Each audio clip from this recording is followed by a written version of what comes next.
is Terry Bradshaw, quarterback, Pittsburgh Steelers. It's 7:15. There's a new home run champion of all time, and it's Henry Aaron. This is baseball, Major League Baseball. And this is ABC's Monday Night Baseball, live from Fenway Park in Boston, Massachusetts. Looking. He's under the gun. He's tied. He throws. It is.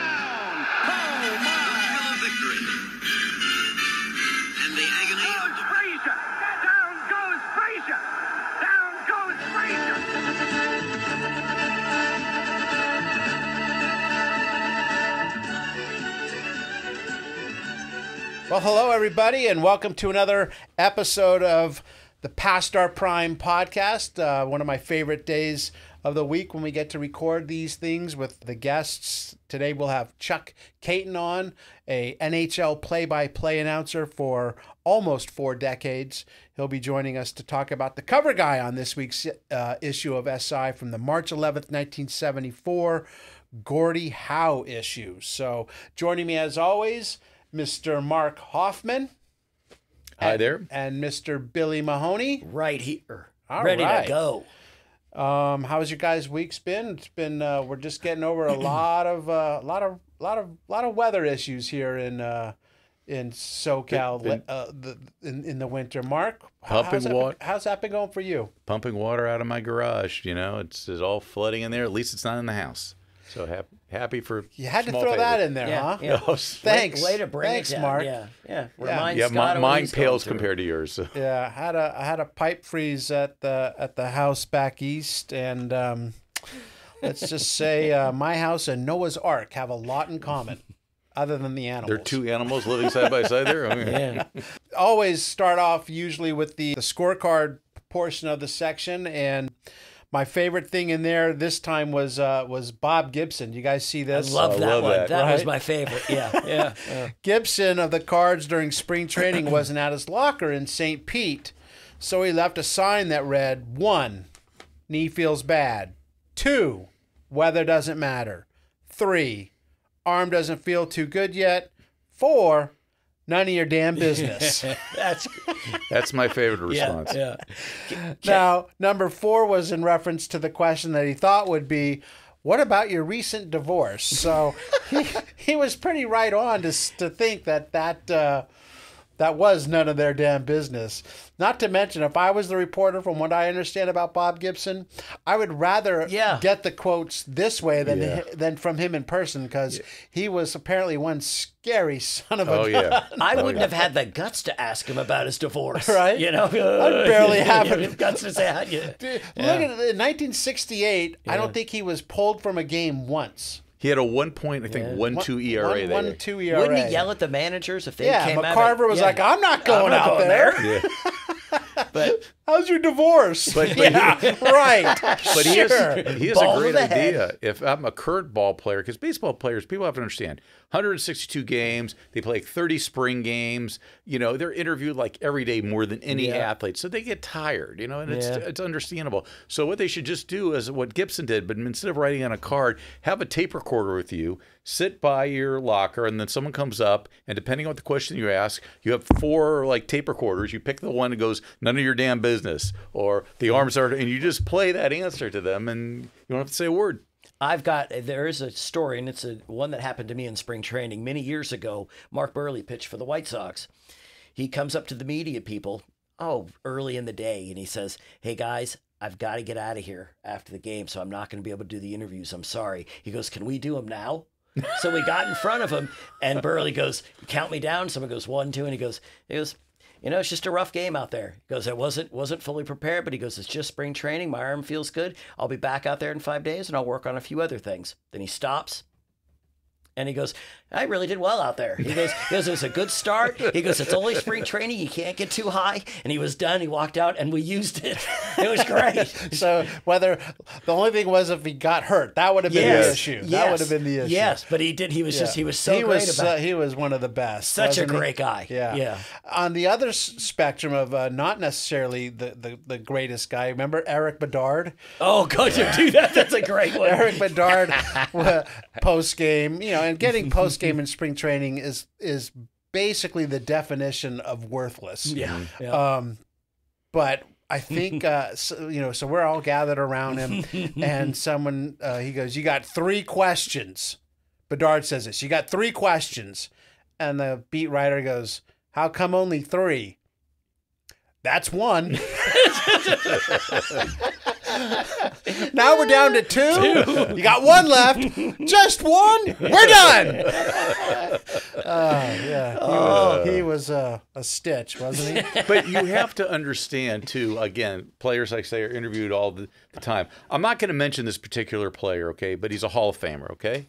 And one time in the early 80s, I went into the locker room after a game his team won and didn't realize he'd been hurt.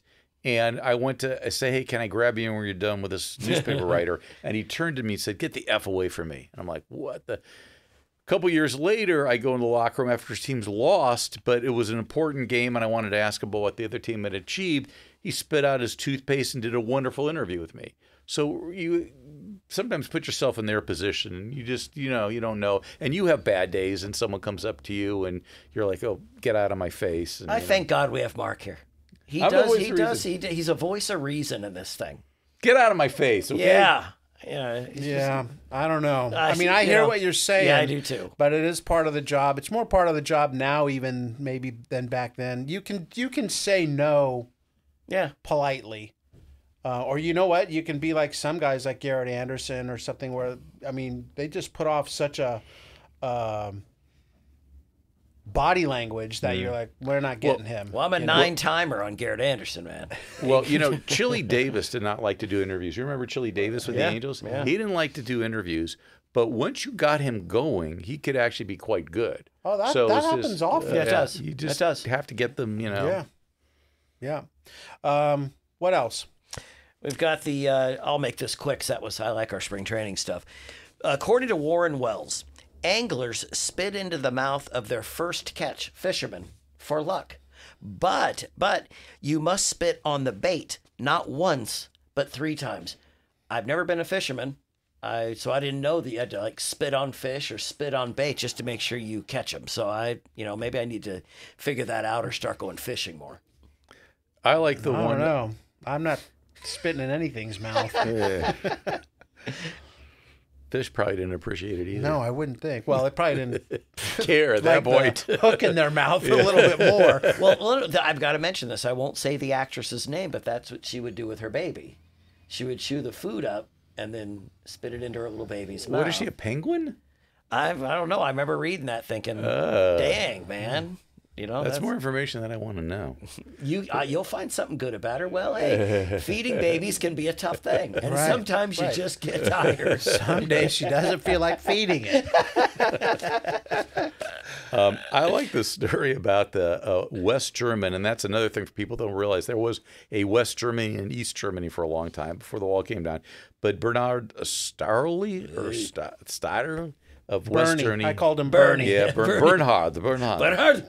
I can talk in my German accent, but he had something. He was a long jumper, but he had this thing where he would do a somersault before he finished his long jump, and it actually worked for him. So that would have been a really sight to see. Yeah. So he would, to try and describe it, he would run up the thing, and as he does the long jump in mid, not prior to jumping, but in midair, he would do a somersault. And like in this particular one, his best long jump without the somersault was like 24 feet and an inch. And his best one with the somersault was like 24 and 3 inches or something. So it worked. It didn't take off. He thought it might take off like the Fosbury flop did, and it didn't. But I just think, my gosh, it's hard enough jumping. Now he's got to worry about landing and. But how high you have to be? Right? I mean, you have to be up there. I mean, you can't, because if Yeah. you don't, you land on your face. Yes. Dang. Yes. Well, And there was one other thing. It was what was it? The Oklahoma football. Was yeah, it? that's it, Mark. Yeah. Right, Yeah. where they were selling priority rights to seats. It was like donate $250 and get a seat between the 40. That's pretty good, but it's basically a PSL. Right. It was That's a right, foregone for pre-PSL. PSL license. Yeah. So many of these things we've seen in going back to these issues where like they were precursors to things. Yes. Billy, there was a thing where guys were selling tickets Yep. one time Yep. that they weren't going to go to the game.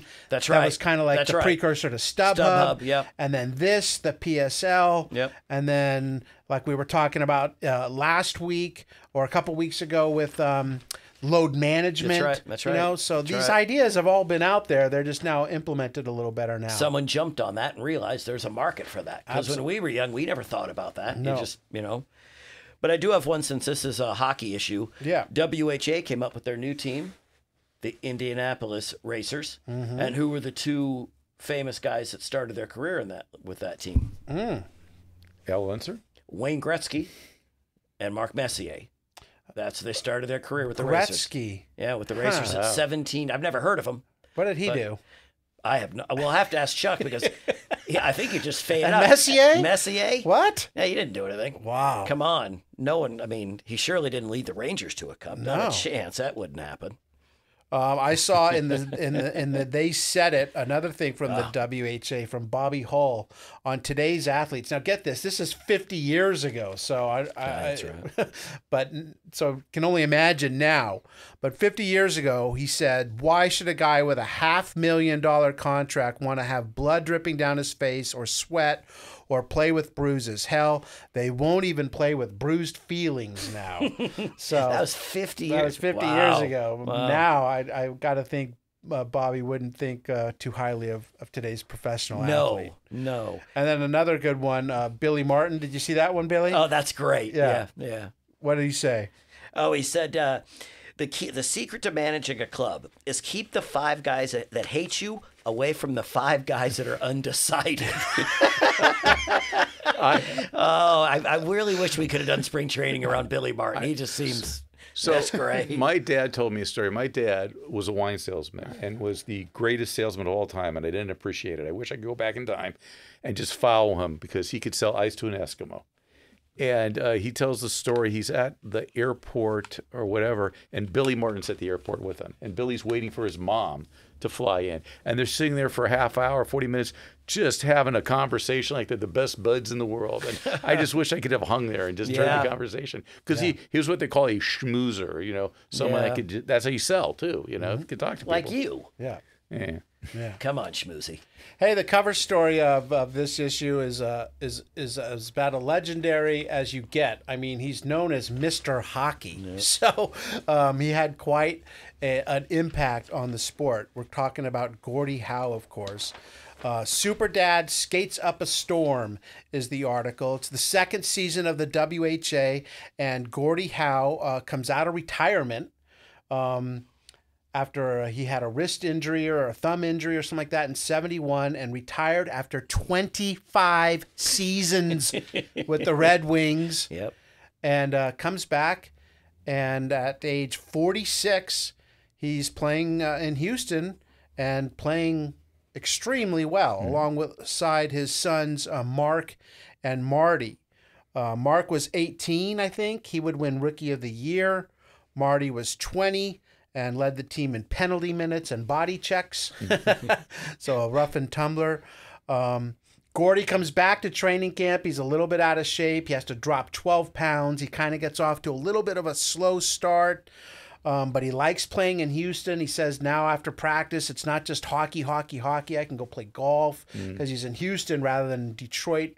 He's a tough dude. I mean, that is Gordie Howe is a tough guy. Do you guys remember him at all? Yeah. I I love the WHA, and it was just amazing. There's a 45-year-old guy. I think he won. I think he was the MVP of the WHA that year in '74. He was just. They always had that Gordie Howe hat trick: a goal, assist, and a fight. He was just. what he was able to do in hockey, just forget about the age. Well, don't forget about the age. At his age was absolutely beyond amazing, because he, even in the article, someone said that you couldn't get close to him on the ice. Like, no one would take a run at him because they knew that he didn't get to where he was by being cute. So they knew he'd kick your butt if you got near him. And you had said something about his sons with that same type thing. Don't get near them. Right. Papa Bear wasn't playing. And my first memory of hockey, the two players I remember the most were Gordie Howe and Bobby Hull. Those are like the two guys that were like the big names. I know Bobby Orr was big too then, but there was, but to me it was always Howe and Hull. And you were mentioning the kids, and we'll get into it, but I thought the great story was so that Marty and Mark lived with the parents. And so the mom is like, well, you're going to have to start paying some rent, $30 a week, or you can buy the groceries.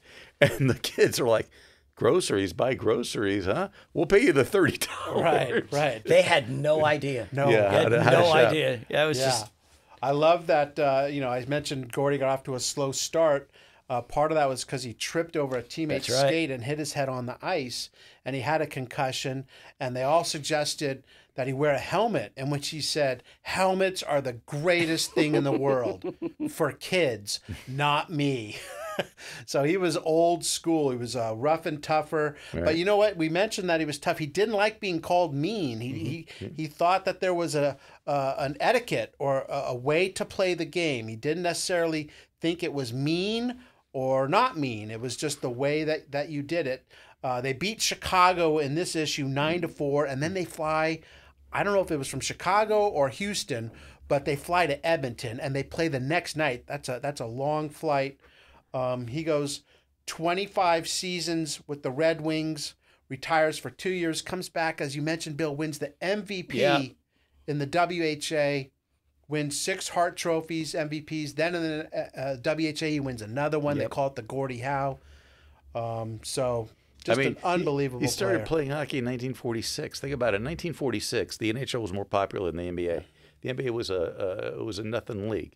And it was like the era, from 46 to 71, just with the Red Wings. That's a quarter of a century. That's the how sports just evolved. If you think of this, World War II ended in September of 45. Exactly. Yeah. So, but Scott, you mentioned this. You had said the presidents, when he first started, Gordie Howe started, Truman was president, he ended with Nixon. Yep. Just a phenomenal he ended athlete. with Nixon until he came back. That's right. Yeah. Right. That's right. Yeah, true. He yeah, would have come back and had Carter. and That's right. maybe Carter. maybe Reagan. So, yeah, in 1980. Yeah, you're right. No, he ended with Carter because Reagan didn't officially take off until 81. Yeah, so you're right, Carter. That's what I meant to say. Very good. Right. He played his final season in Hartford with the Whalers at the age of 51. How insane is that? The radio play-by-play man for that team was in his first year with the organization, Chuck Kaiton, who spent the next 39 seasons. Woo. So he knows a thing or two about playing in for a long time. He was for the Whalers, and then they moved to the Hurricanes. And get this, he never missed a broadcast. That's Unbelievable. Chuck joins us now. And Chuck, thanks for joining us on the Past Our Prime podcast. Hey, it's my pleasure. How are you doing, everybody? Looks like a full studio there. We're ready. Yeah, we're all here. You're outmanned. It's a 3-on-1. That's right. Yeah. Watch out. He'll hip check you. I will. Yeah, Bill's the dirty one. Yes. Oh, okay. I'll have to watch for him then. I'll let the goaltender take him. Great. Chuck, we were just talking about Mr. Hockey there, who you had the pleasure of covering your first season, his final season. That's how we get these 7 degrees of separation, because here we are, 70 or almost 80 years after Gordie's rookie season, and we're talking to someone that saw him play, which is somewhat amazing. He was 51 years old, Chuck. Can you even fathom that he was able to play at the NHL level at that age? Was it crazy for you guys? Oh, it certainly was. And if you know a little bit about my background, I actually watched him as a kid because I grew up in Detroit when he was with the Red Wings before he went to the World Hockey Association. And as you guys mentioned, I had the pleasure of getting to know him up close in Hartford in 1979. I can't believe it because I know when I was 51, that was 2003, and we had just come off playing the Red Wings in the Stanley Cup final. Scotty Bowman ended up with his ninth and final Stanley Cup as a coach at our expense. And I couldn't even imagine. I had a tough enough time broadcasting the game, never mind thinking I could play hockey at the age of 51. So, yeah, it was an incomparable feat, that's for sure. What was it about him that allowed him to do that? I mean, I know the stories of how tough he was and stuff, but he must have been blessed with some sort of body that could endure what he had to go through. Well, unlike today, where players almost make it a 11 or 12-month operation and dedication to staying in shape and being in shape because of the dollars today and the shortness of careers. Back in Gordie's day, they had to have jobs in the off season, and one of the things that he did was work basically in his younger days on a farm, much like Bobby Hull did. Where they, would pitch hay and do all kinds of manual labor. And so he was just a naturally gifted and strong man to begin with. He had good genetics because his father was a farmer from Wisconsin who emigrated up to Canada up in Saskatchewan at one time where Gordie was born. So I guess he had genetics on his side to a certain extent. But he also had hard work, and he was blessed with those sloping shoulders, the big wrists and arms, and he made great use of it. He was a guy that not only was a natural strong physique, but he worked at it. But he didn't work at it the way players today do with the weights. He just did it naturally by with hard work. I mean, lifting dozens of pounds of bricks and working in construction in the summer. And then, so I guess that there was something to be said about that because, as you guys, I think, as I came into your discussion there, it was a different time back in the 40s and certainly in the late 30s when he was growing up. They mentioned even in the article that now he's in Houston, and when hockey's over, I can go play a round of golf or I can do something in a warmer climate. Yeah. But when I was in Detroit, all I could do was go shovel my neighbor's sidewalk. And if you've ever shoveled snow for a while, you know what a workout that is. So, even in his downtime, he was doing those kind of manual labor things that you mentioned. Yeah, absolutely. I mean, he actually, little did I know when I was a kid growing up that I only lived about 3 or 4 miles from him. Back when I was 12, 13 years old, I grew up in a suburb of Detroit, the downriver suburb of Southgate, Michigan. But then our family moved us back when I was in ninth grade into the city on the northwest side of Detroit. And Gordie lived there until he moved out to Beverly Hills, not the Beverly Hills, but Beverly Hills, Michigan, which was near Birmingham, near Southfield. But he lived very close. Back in those days, when you looked at players, say 50s, when the Red Wings had their cup run, I think they won 4 straight from the day I was born till 1956. And in those days, they didn't make a lot of money, even though they won the cup. So you had to work in the summers. You were basically like the fans. You had the same basic income level, and I don't think he made 6 figures until way into the mid 60s. So it was a different time. So he could relate to the fans. The fans could relate to him. They were just common people. I mean, he raised 3 boys and a girl, 2 of whom, as you know, played in the NHL too, Mark and Marty. And his anesthesiologist other son, Murray, on just basically what people almost made in middle-class America at the time. So it was really unique. It's certainly not like that today. How big of a deal was it when he came out of retirement and joined the WHA? Because it seemed to give a legitimacy to the league. Well, it really did. I think the first guy that really gave it legitimacy, though, was Bobby Hull when he signed that big contract with Ben Hatskin, who was the owner of the Winnipeg Jets in 1972. And Bobby Hull, truth be told, never wanted to leave the NHL. So he was the first big name to jump to the WHA in 1972, and he was given $1 million contract. But what people didn't realize it was $1 million over maybe a 5-year period, but they called it $1 million deal, and he went to the Winnipeg Jets. So that kind of paved the way. And I know it was always a dream of Gordie's to play with his sons. And back in 1972, I believe Mark was 18 and Marty was 20. So they were right at that age where, as you know, Mark was drafted actually by the Boston Bruins as a 20-year-old, but he had already committed to play with the Houston Aeros. Once Gordie decided that he wanted to come back after sitting out a year, he was in the office in Detroit. He had finished his career in 1971 in Detroit, sat out the 71-72 season. And then, of course, when the World Hockey Association came along the next year, he was tempted and was teased into coming into the WHA because his kids, I mean, they threw that carrot at him in Houston, and it was great for the league because, as you say, I mean, there were a bunch of guys. Jerry Cheevers left the Boston Bruins to play in Cleveland. You had Derek Sanderson going to God knows how many teams, but that folded.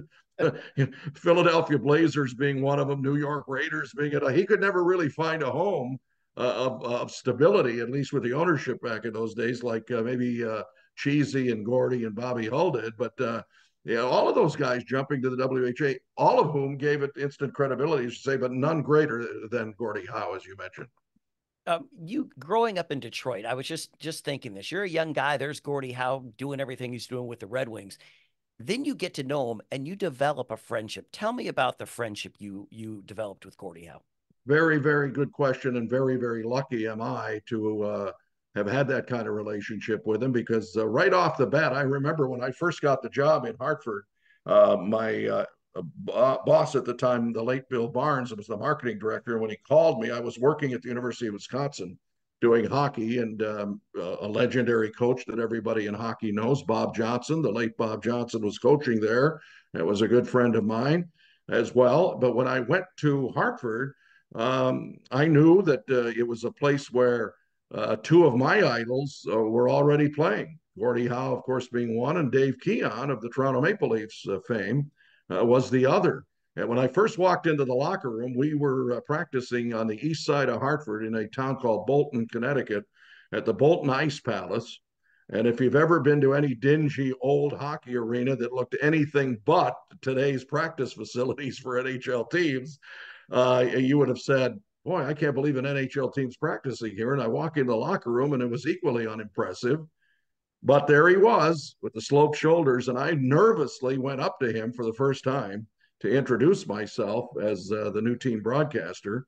And then he quickly threw his arm up and gave me a forearm right in the jaw to welcome me on the team. I mean, it was great because once I told him I was from Detroit and I was a kid, and he said, nah, you're not from Detroit. And he gave me one of these elbows. I knew I was in.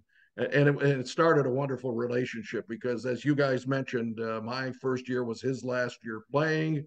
I think it was very interesting and I think very appropriate that his two last goals they would ever score would come against, original six teams. His old team, he scored his last regular season goal against the Detroit Red Wings in Hartford. And his only playoff goal came at the Montreal Forum against the Canadiens that year. So, we shared a lot of great memories because after he retired, he stayed in the organization as an ambassador. And one of the great privileges I had was to do a between period show with him called Gordie Howe Talks Hockey. And you can imagine for me, you got to take a look at the fact that my history with him was in the second balcony of Olympia Stadium on November, whatever it was, 15th or 16th, 1963, when I was an 11-year-old kid with standing room, and he scored his 544th goal to tie Rocket Richard for the then lead in all-time scoring, goal scoring which of course pales today to the Gretzkys and Ovechkins and Gordie himself. So that was my first link. Little did I know that I would get to meet the man, and he was a part of my life and all those years. Not only doing Gordie Howe Talks Hockey, but once he left the Whaler organization after a few years, when his wife took ill, we'd always visit him because my sister and my mom lived 5-10 miles away from Mark's house, which was in West Bloomfield, Bloomfield Hills, Michigan. And my folks lived in Farmington Hills. And once in a while, my wife would make a nice apple pie and bring it to Gordie and Colleen, and we'd visit in the summertime. And it was a dream come true. I know, long-winded answer, but I had tremendous memories of Mr. Hockey, that's for sure. So that first year you're announcing, his last year in the league, how much of Gordie Howe was still there? Was there a part of his game that you go, he still had that he had in his prime? Well, the nice thing about it was he may have been, at the time, 50 years old, because he didn't turn 51 till the end of March that year. I actually turned 52, I believe, that year, right? Yeah, 1980, he would have been 52. So he was 51 when he played. The game was slower. The game was, we had the red line in, the 2-line pass. So you didn't see the helter-skelter hockey that you see today, where guys dump the puck in from center ice and go after it like gerbils and do this cycling bit that they do today. The game was different. So you went up and down and patrolled your wings. So really, for a guy like Gordie at his age, he was so magnificent and talented that the game he could slow the game down to his level if he had to, by handling the puck, by making smart plays. He was always a very cerebral player.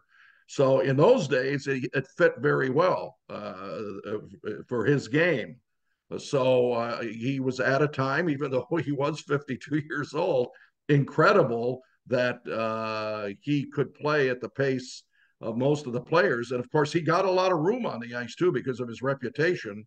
There was always an invisible circle around him when he'd handle a puck or go into the corners for a loose puck. You wouldn't dare get in there and try to steal it from him. Otherwise, you get one of those sharp elbows right in the mouth. And a lot of great players were tattooed with that in years gone by. I know that, in my travels in the NHL, when I was broadcasting games, you'd run into people like Phil Esposito and Bobby Orr, just to name a couple guys, who said that they were indoctrinated in their rookie seasons by Gordie Howe's elbow. And Phil Esposito tells a great story that the first time he played, and people may not realize he played for the Chicago Blackhawks before he was a Boston Bruin, where he did most of his damage in his career. But as a Hawk, as a rookie, first time he played in Olympia was against Gordie Howe, and they went into the corner for the puck, and Phil was trying to reach around Gordie and bump him a little bit, and Gordie just flattened him with just a forearm, knocked him down. And the next face-off, Phil said, "Mr. Howe, I'll never get close to you again." In Phil Esposito's inimitable way. And Bobby Orr had the same story. I mean, Gordie Howe didn't care who you were. Right. If you got, he had that mean streak, and if you tried to take the puck away from him, you were going to pay the price.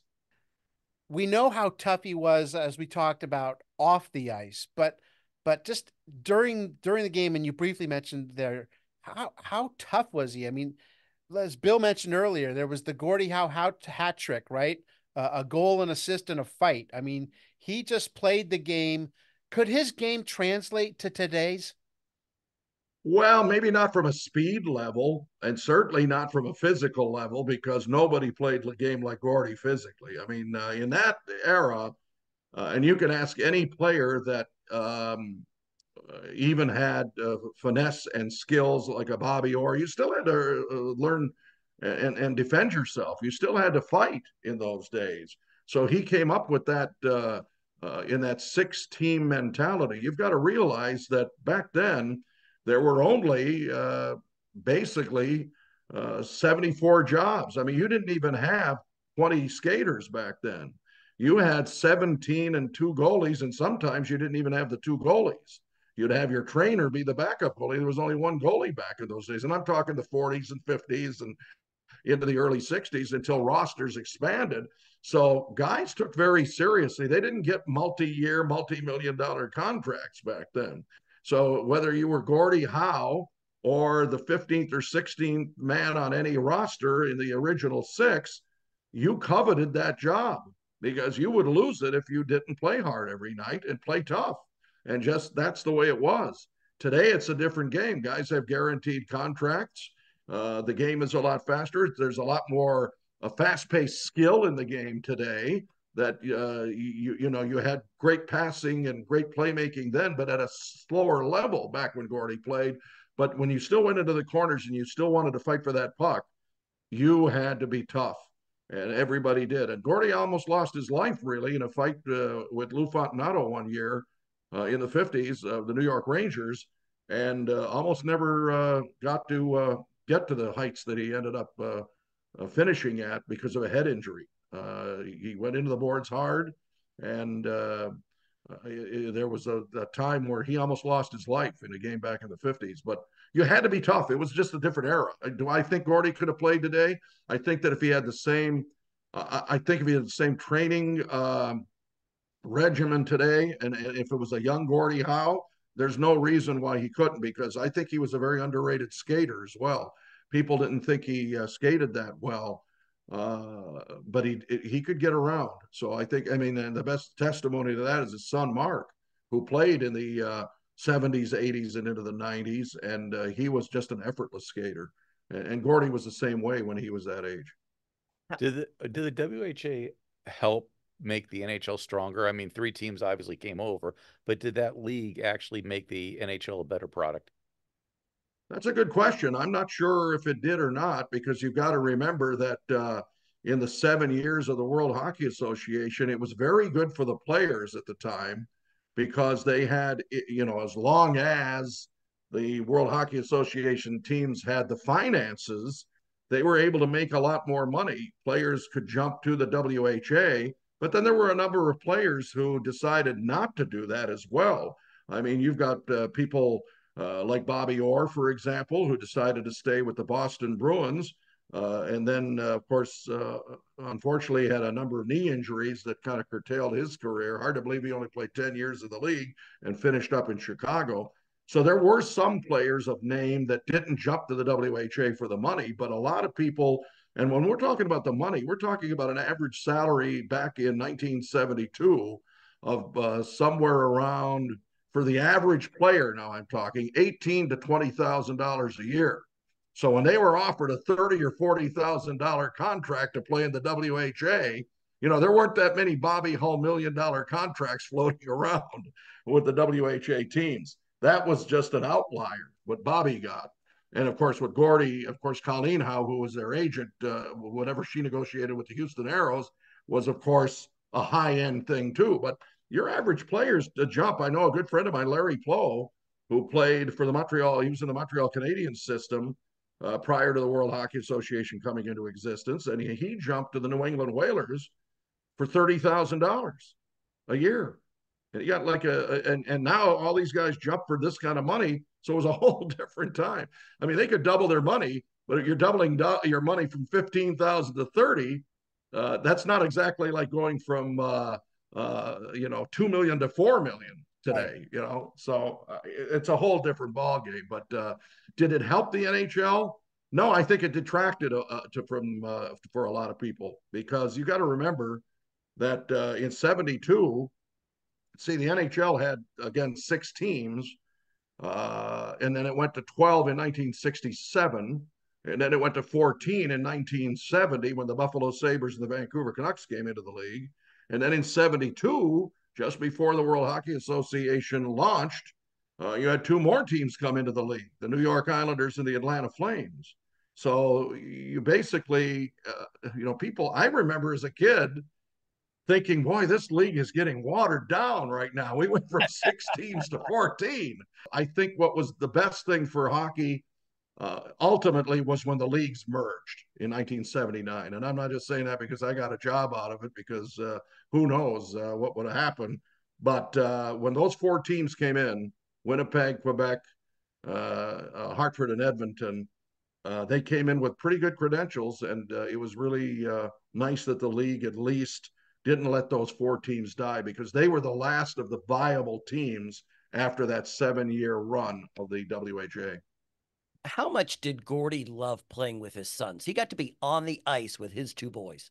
Absolutely. I mean, you can think about it. How many people get to say their kids even play with them? I mean, Ken Griffey and Ken Griffey Jr. I mean, they're talking about Bronny James maybe playing with LeBron, and he may hang on. I don't know how good a player the kid is, but it doesn't happen, right? It never happens. I mean, you get brother acts, but you never have a father and son. Even the great Patricks never played together, like Lester Patrick and then Craig Patrick and Muzz Patrick. That was quite a family in hockey, but their careers never overlapped. But in Gordie's case, you're looking at a dream come true for him. So when he got offered that opportunity in '72 to come to Houston with his kids, it was a dream come true for him. I remember seeing a game at Cobo Arena in Detroit back in his first year. He sold out an arena in Detroit for an exhibition game just to watch him come back and play against a team called the Michigan Stags. They were in the World Hockey Association for a grand total of 30 games that year. And Gordie played in a preseason game at Cobo Arena, which was the home of the Stags, and they sold the building out just to see him in a game in September, because that was one of the first times they saw him play with his kids. So it was pretty compelling, and it was very exciting for me because in the first year of the NHL with the Whalers, they brought Marty Howe up from the minors to play a game in Detroit in 1980 at brand new Joe Louis Arena, where the three of them took the opening faceoff against the Red Wings. And again, that made history as well. But it really, I think it tickled and warmed the heart of Gordie Howe to be able to play with both his sons. We also know that, that Gordie didn't back down from anything. But if you came after Marty or Mark, you were going to have to answer to Papa Bear. You have any stories regarding Gordie, being dad on the ice? Well, the funniest one I've got that I actually witnessed myself was a game in Enfield, Connecticut. Now, you've got to remember, this is the Whalers alumni against the Enfield Police and Fire Department. This was a charity game now, okay? Adult hockey. And you know how sometimes guys who play beer league hockey get a little full of themselves once in a while, all right? So I saw this with my own eyes because we were actually taping the game. We were closed circuit broadcasting that game for some reason, and I don't know why we were, but we had a camera tripod, and I was broadcasting the game, and all of a sudden, Marty's playing. Of course, Mark was still in the NHL with the Philadelphia Flyers, so he wasn't there, but Marty had already retired. So Marty and Gordie are playing with other Whaler alumni guys against these cops and firemen. So one guy ends up taking a run from behind at Marty Howe. I couldn't believe it. I mean, there wasn't supposed to be any physicality in this game. It was a charity game at a rink that held maybe about 500 people. So it was a fundraiser. So once Gordie saw that, he came over immediately and cross-checked this guy right in the neck, knocked him down, had him. I'm thinking, what's going on here?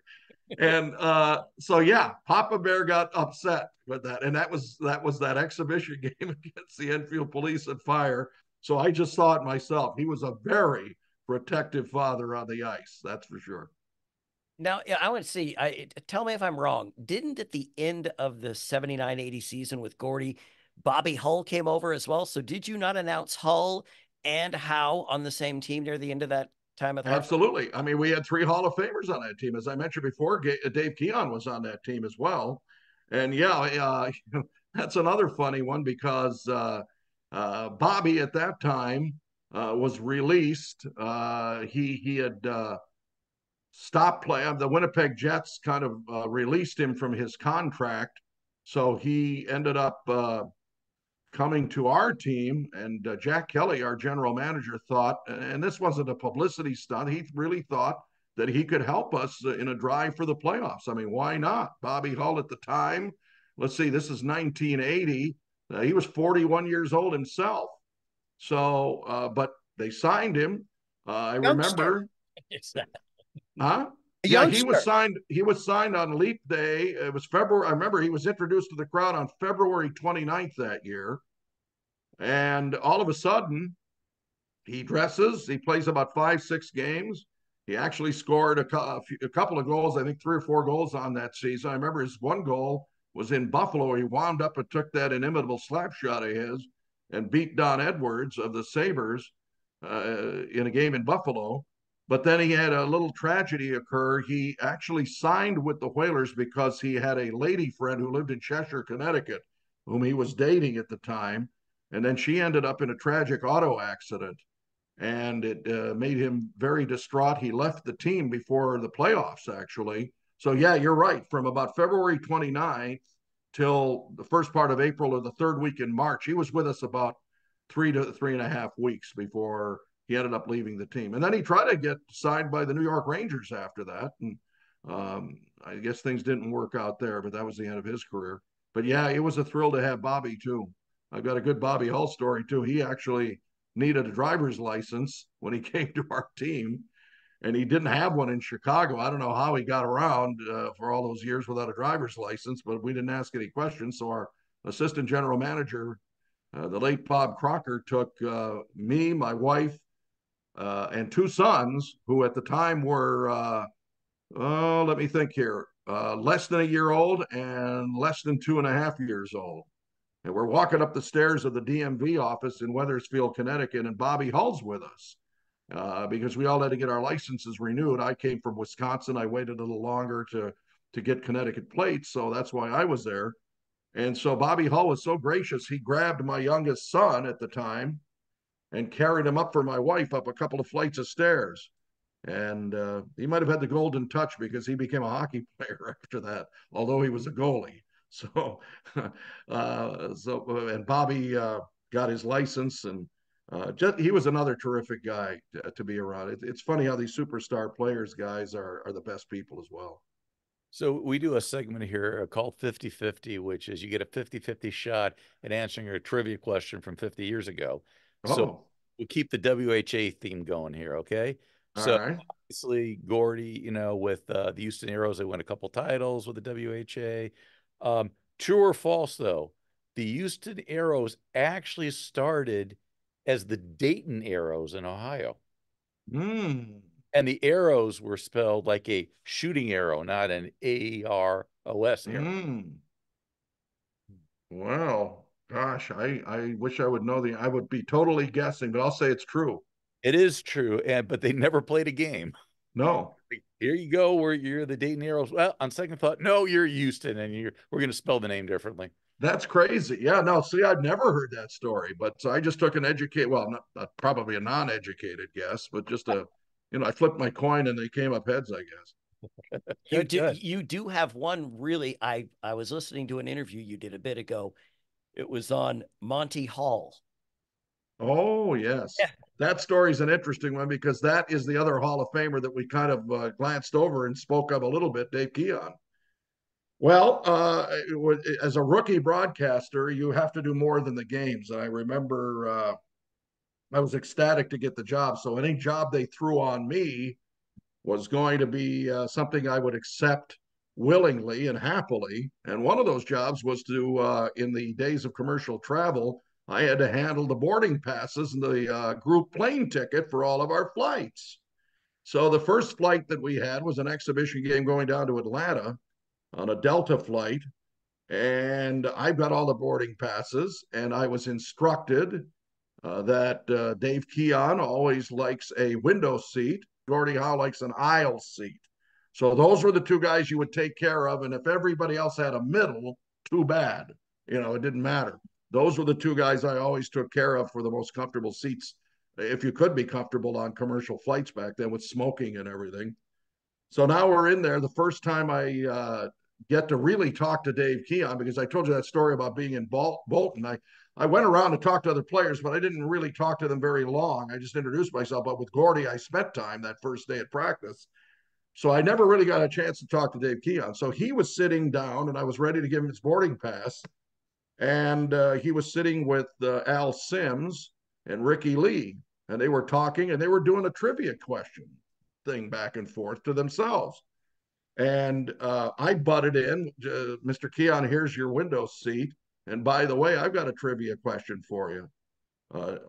Did you know that Monty Hall was formerly a New York Ranger broadcaster back in the 50s.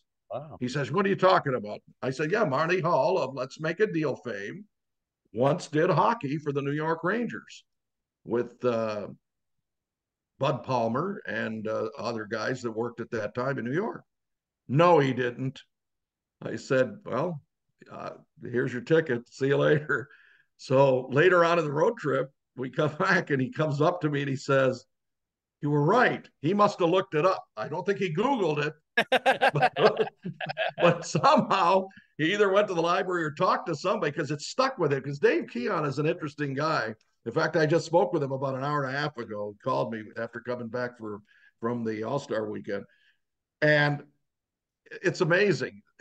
I got instant credibility. He didn't know who I was from Adam until then, and then we became very good friends after that. Who would have thought that Let's Make a Deal would have formed a bond between absolutely you that and a little that and getting together after games where you really get to talk hockey, after games when you're on the plane or in the airport or it was a whole different time. I mean, today these guys get on chartered flights right after the game. They don't really get to know each other that well. And certainly staff people, unless they go out of their way, they're kind of intimidated by the players. The players kind of keep to themselves and everybody else keeps to themselves on an airplane. I used to be different that way, though, when we were on charters. I would go into the back, because we would sit in the middle, the management would be in the front. We would be with the trainers and the equipment staff in the middle, and then the players would be behind us. Well, there was no invisible wall that told me that I had to stop where the players were. So I used to always go back and talk to guys, whether they were playing cards or not. And I found it to be very interesting. And I think they liked it because they didn't want to come up and talk to us. They thought that was taboo with management. But I said, hey, the heck with it. I want to get to know these guys when we're traveling, especially on a 3 or 4 hour flight out to San Jose or LA. I always felt that, and they loved it because they were asking questions like you guys.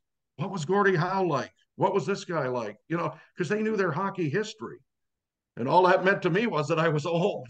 So I could give them the answers. I really felt good about that. No, really though, but it was great because I love the kids that play the game today. I mean, they're terrific people.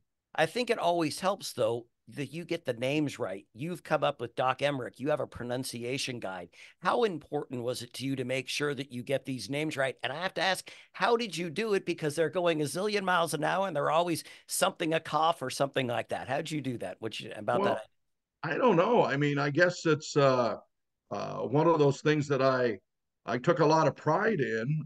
As far as the pronunciation guide and working in collaboration with Doc, who is just one of the he's my idol in terms of broadcasting.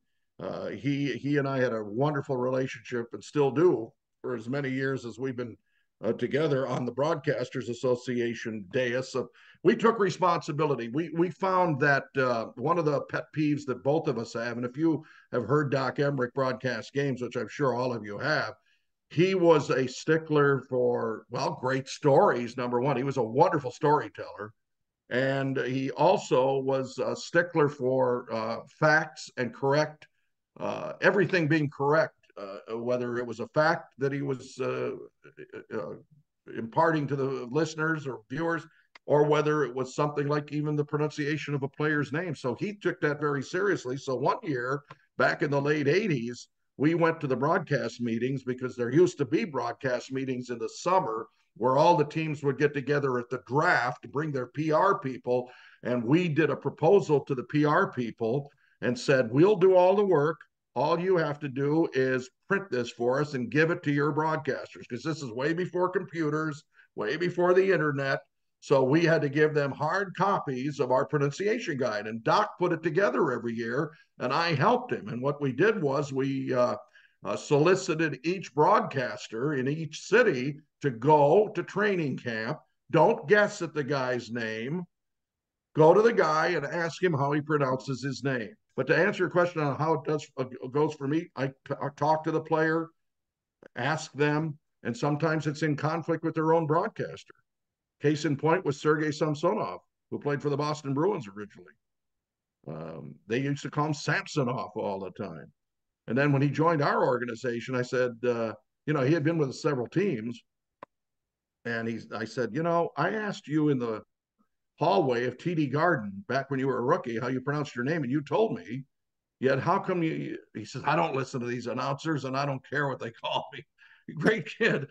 He didn't care if they called him Samsonov or Samsonov, but Samsonov was the correct pronunciation because the middle syllable is always accented on a 3-syllable Russian last name. It's not Ovechkin, it's Ovechkin, right? Simple.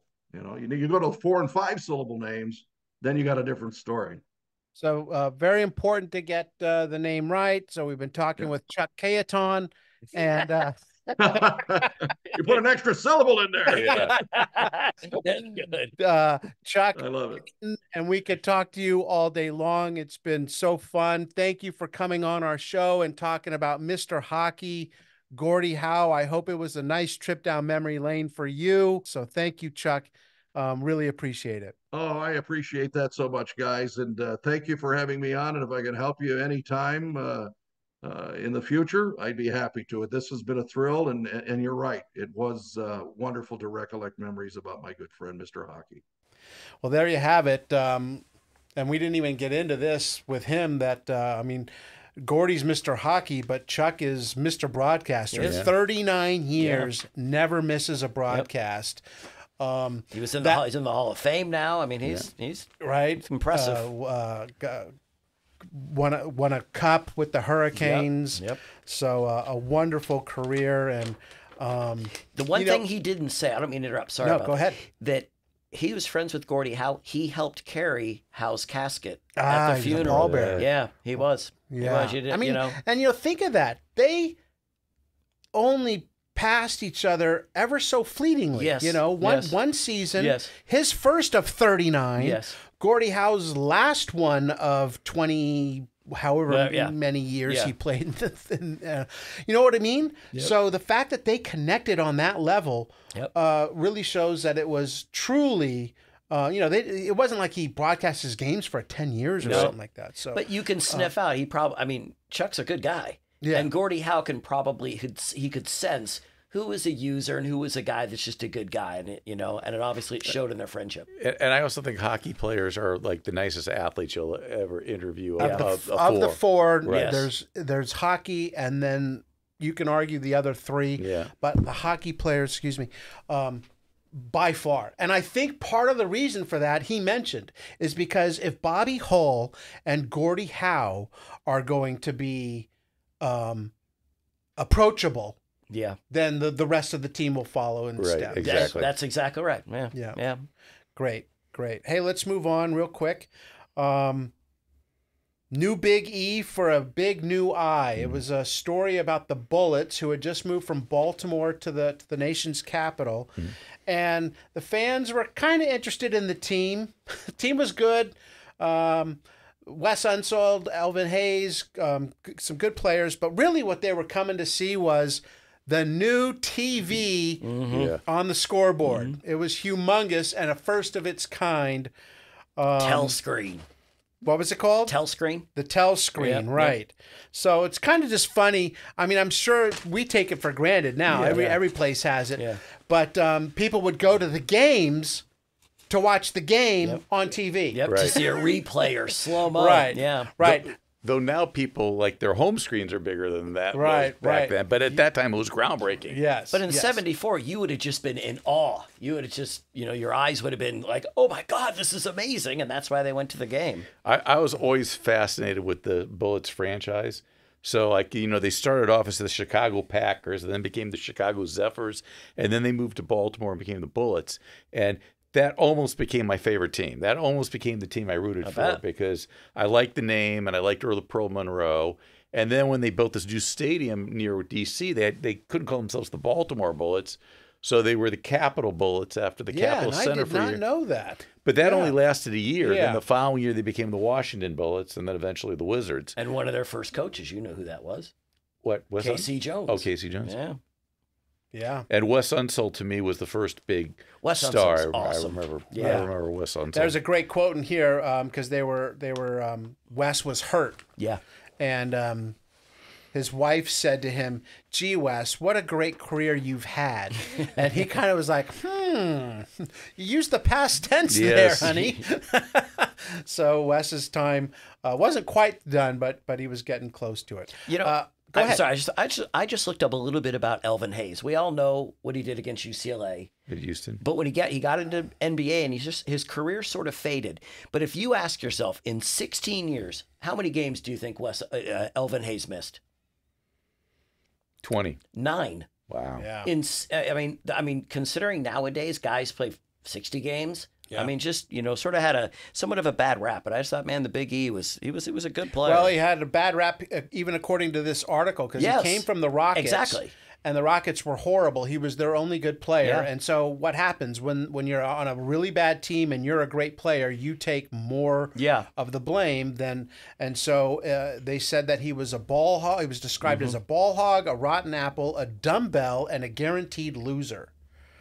I mean, that's pretty biting right there. That's why I looked him up. I thought, man, But he goes to Washington. His game flourished, leading the league at reboundings at 18.6 a game. I mean, rebounding numbers were skewed back then because big guys basically got every rebound.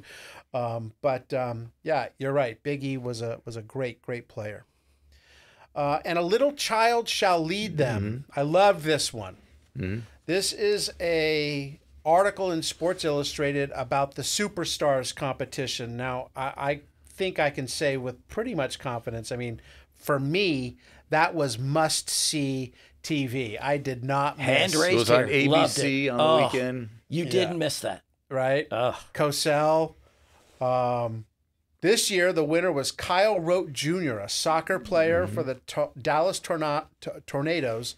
Took home the $50,000 prize. It was 35 times what he makes in a year. Right. But he beat out such stars as Pete Rose, O.J. Simpson, tennis star Stan Smith, Bobby Bonds, Reggie Jackson, Franco Harris. And if you didn't know, the idea of the Superstars was basically like this different competitions: bowling, archery, swimming. They said, I don't know if it was Franco or I can't. No, I think it was Joe Frazier. The year prior, almost drowned swimming. That's right. That's right.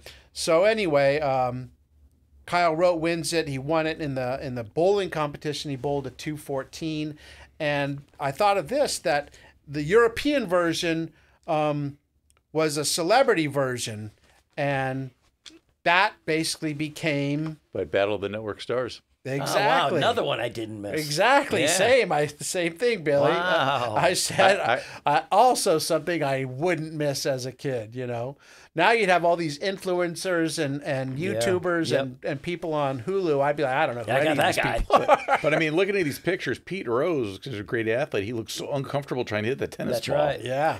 Did you defensive. Right. Did you guys catch how they kept describing OJ? Yeah. Already legendary was always, it was either ALOJ or already legendary. Yeah. Every time they mentioned his never name. like a mention as to why. No, it's just that was what that it was his official title in this article. It sounded like an inside joke, but I didn't quite get what it was. I mean, people obviously know OJ for different reasons, but if you watch him as a football player, I mean, the thing that always caught my eye is they would show him on a long run, and he would take him 2 strides to go 5 yards. That's it. Yeah. 1, 2, he's already gone 5 yards. Yeah. Well, that was, remember when Bob Chandler would talk about OJ, he would say he would hit the hole, jump in a hole, and be gone the second he hit it. So OJ was an amazing athlete. They just loved him in this article, though. This Miller admits he's a grind is an expose on Marvin Miller. Now, I can say without a doubt that as a kid, I hated Marvin Miller. Yeah. And I don't remember the first strike I remember was the 81 strike where baseball basically came to a halt. I don't know, late May and didn't come back till August. Was that where they did the split season? Yeah. Yep. And of course, as a kid, you don't know the story and you're not very big into nuance. And I blamed Marvin Miller. Yeah. Players want too much money and blah, blah, blah. whether or not that's the case, you cannot argue the impact this man had on the game, Right. and the players are forever beholden to him because he made baseball players millionaires. Yes, he did. And this created the arbitration system, Right. which was this is the switch where the power goes from the owners to the players. This is the birthplace of it as it slowly begins to happen. And he got Reggie Jackson, I think, a raise of $60,000. I mean, they said to Darrell Evans, who had hit 281 and 41 homers and 104 RBIs. They said he still had to prove himself. Prove himself for what? Right. And he got a raise. He wouldn't say what it was, but about a 75% raise. But this was just the seed of what the owners didn't know what was about to hit them. Charlie Finley knew. Yeah. He was vehemently against it. He said this will ruin baseball as we know it. It didn't do that, but it certainly changed the game. It put Oakland in Vegas. I don't know that's going to happen now. But in a very long way, with what happened, has made teams in a lot of ways have to move because the guys can't afford those type of salaries. Right. Yeah.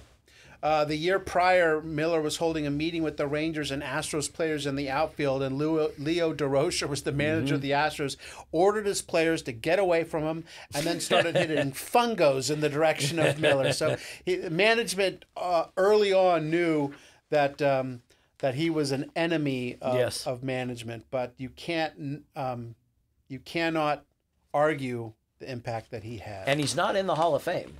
Yeah, I wonder why. Yeah, right? Yeah. I mean, name me Donald Fair and Marvin Miller. You know, I mean, they're like the bad guys in wrestling. Yep. Yeah, but they were on in 81 in those years, they were always on the cover of the sports. I mean, you didn't see the players. You saw Marvin Miller, and then years later you saw Donald Fair. Yeah. Well, I thought in 80 they were going to have a strike, and it got averted at the last second, and then they pushed it to 81, and then you missed like 2 months of baseball, which was devastating. And 81, the Dodgers won the World Series because the Dodgers only win World Series in years that are shortened. Yes. And Dodger fans are coming after you. They didn't get past the Astros.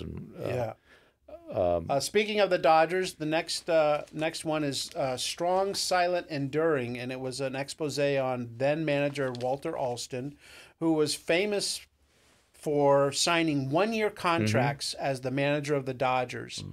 And I think he did so a total of 23 times. He signed a one-year contract 23 years in a row. Everybody thinks of Tommy Lasorda, but before there was Lasorda, there was Walter Alston, who was the rock, the general for them, covering over 2 decades, 4 World Series titles. You know, he was the man. And again, just taking a one-year deal. And he won over 2,000 ball games. I mean, you know, that's quite a feat. What struck me early on in this is that he was 62 years old in 1974.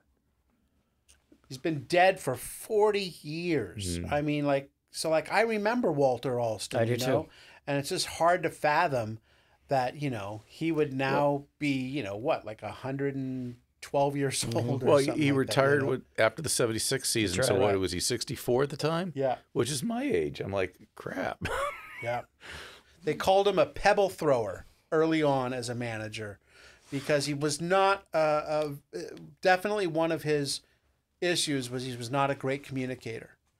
He expected veteran players to know what to do. He wasn't a motivator.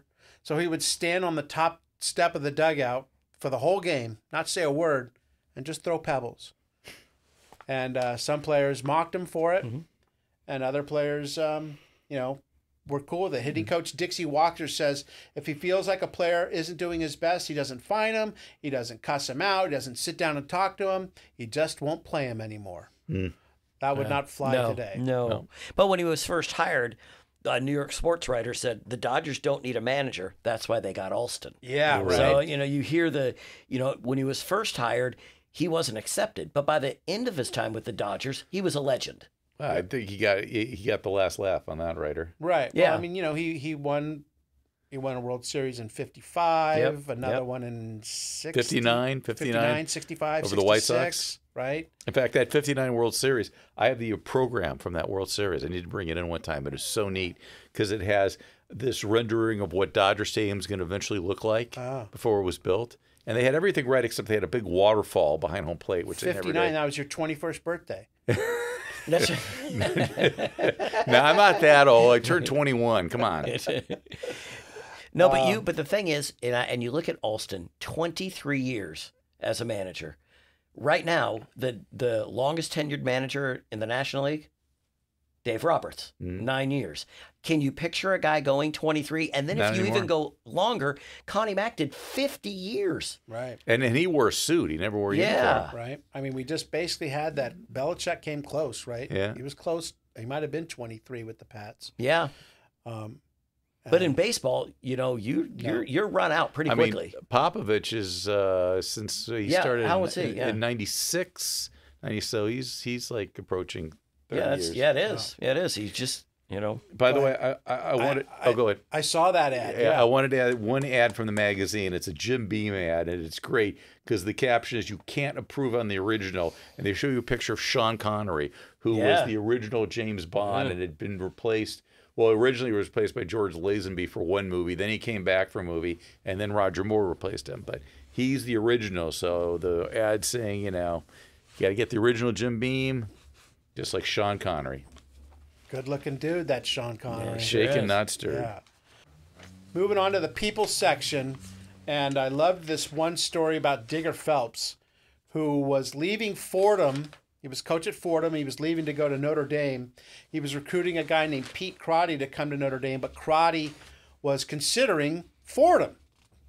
So Digger sees Crotty at a banquet and wanted to talk to him, so he takes him into a cloakroom. And as they're talking, a woman comes up and she hands Digger her coat.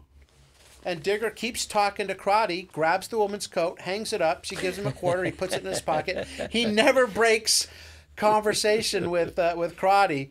And I thought, Crotty ends up going to Notre Dame, so it must have worked. But that's Digger Phelps for you. And another thing that wouldn't go over nowadays. Yeah, right. You wouldn't be able to talk to him. No.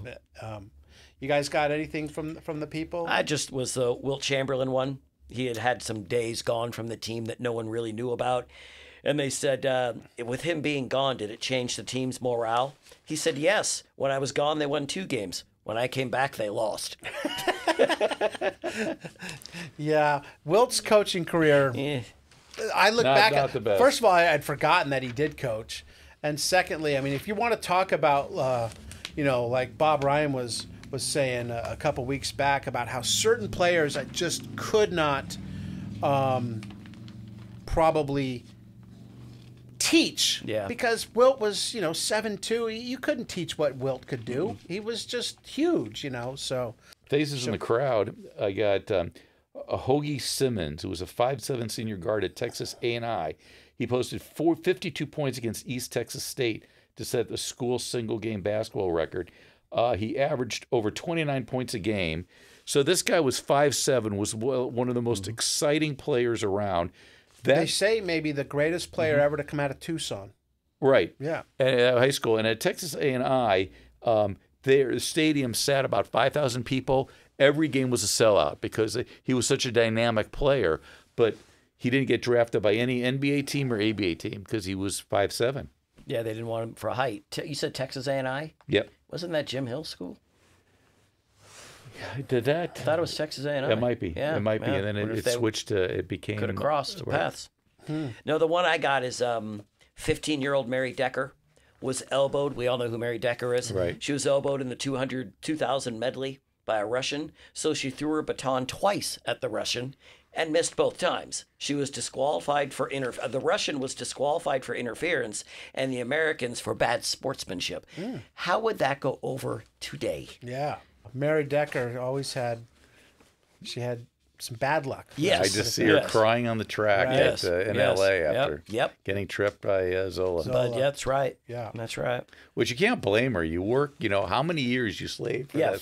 say 4 years at least. Glory, yeah, and that's your one, and it's over. And it's done. Yeah, they don't go back and say, Yep. "Oh, you got tripped. Let's go back and try it We're again." almost done. I got one last thing here from the 19th hole. I can't get enough of our boy Andy Sedaris, who was the Beauty guy. Was the guy who the honeypot shot guy for ABC, who would look for the honeys in the stands.